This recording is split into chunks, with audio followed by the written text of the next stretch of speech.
Hi guys, it's Hot Mess Mama. It's Tuesday, the 20th of August. It's about 8:54. In 6 minutes, I would have been inside that church. Over there. I would have been inside that church, sitting next to my son. I would have been sitting in that church for his weekly Catholic Mass, right?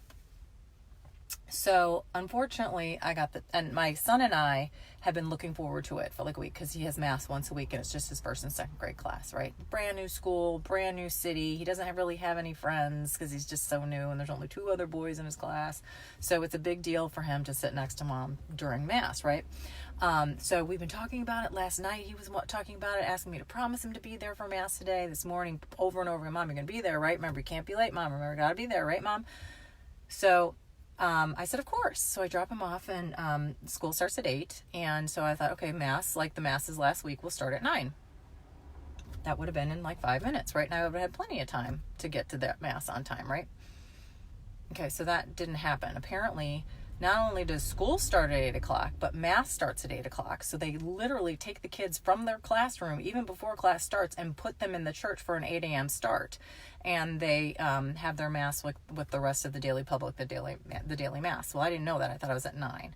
And what happens is if you as a parent show up at church and the priest has already approached the altar, your kid can't come and sit with you.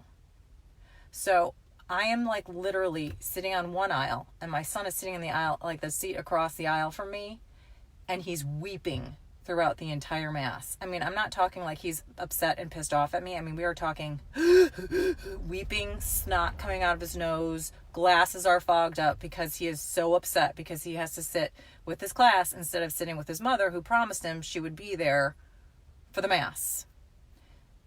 And I was just heartbroken. Like, I had promised him I would be there. Like, I gave him my word, right? And so he's sitting there through this Mass, and all I can think of is I can touch him. I can reach out across the aisle and touch him, and the teacher won't let him come sit with me because of this rule. And he's weeping, and he's crying, and she's handing him Kleenex. And I'm like, can't you just bend a little? Can't you just give a little grace and empathy? This is when my friends gave me that little quote, grace and empathy.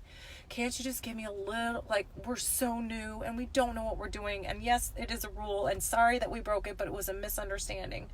So can't you just let him take 2 steps across the aisle and sit with me? Because he's weeping and like snotting and she's handing him Kleenex. And I'm like, okay, so surely like when we go around for communion, she'll let him come sit with me. Or surely when we do like shake hands for peace, she'll let him come sit with me. And she didn't. Again, I know there's rules, but for real, like this kid knows nobody. I know nobody. We're bound to make mistakes. We've been in this school. We've gone to class now 6 days. You know, and so it's all. I shattered my son. I promised him I was going to be there.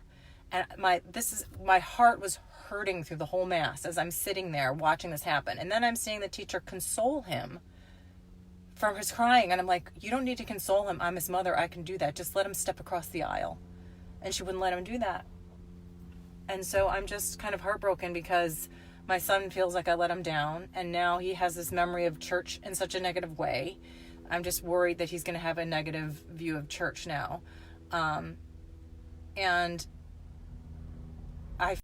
I feel like a failure on so many levels. Like I let him down. I broke a rule at school. I let him down, and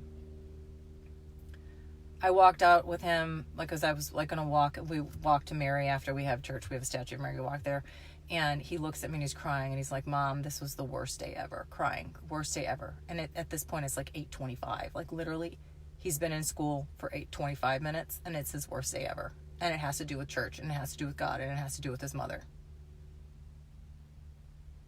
Wow, that's a lot to hold on to.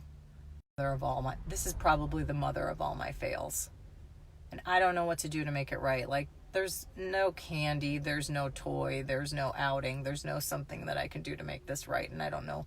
I mean, yes, going forward, now that I know it's 8 o'clock, the Mass is at 8 o'clock, that I can be on time for that now that I know. But I feel like this may not be repairable, and I feel really, really horrible. And I was so upset by it. I was like devastated and at the same time almost angry because I was like, how could, I know there's rules, but can't they be bent?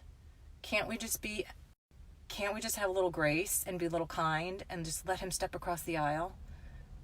And that didn't happen. And so there's this part of me that's devastated because I failed. And then there's this other part of me that's almost angry. And there's part of me that was like, you know what? I'm just going to pull him out of school. Like, I'm literally going to walk over there, grab my kid and leave, because I was kind of that upset about it. But what good was that going to do? You know, we need to learn that there's rules, but we also need to learn a little bit of sensitivity, I think. And I'm probably going to get in a lot of trouble for posting this, but like, I don't know. Have you guys ever had something like this where you feel like you let your kid down so significantly that you don't know if you can repair it? And it's something that reaches beyond you, like it reaches into their school and reaches into their faith life. Oh yeah, I've already cried, but like, I feel like I've cried enough with you guys on these broadcasts, so I was trying not to cry on this broadcast because, you know, I feel like every time I talk to you guys, I'm crying about it. But so let me know your suggestions as to what I can do or what I should do or how I'm praying on it. As the Southerners say, I'm going to pray on it, but God, give me the grace. God, give me the grace. Let me know what you think and what do you think I might be able to do to fix this. Love you all. Send prayers my way, and love and good juju to my son who feels so let down. Love you all. Have a good Tuesday. Bye.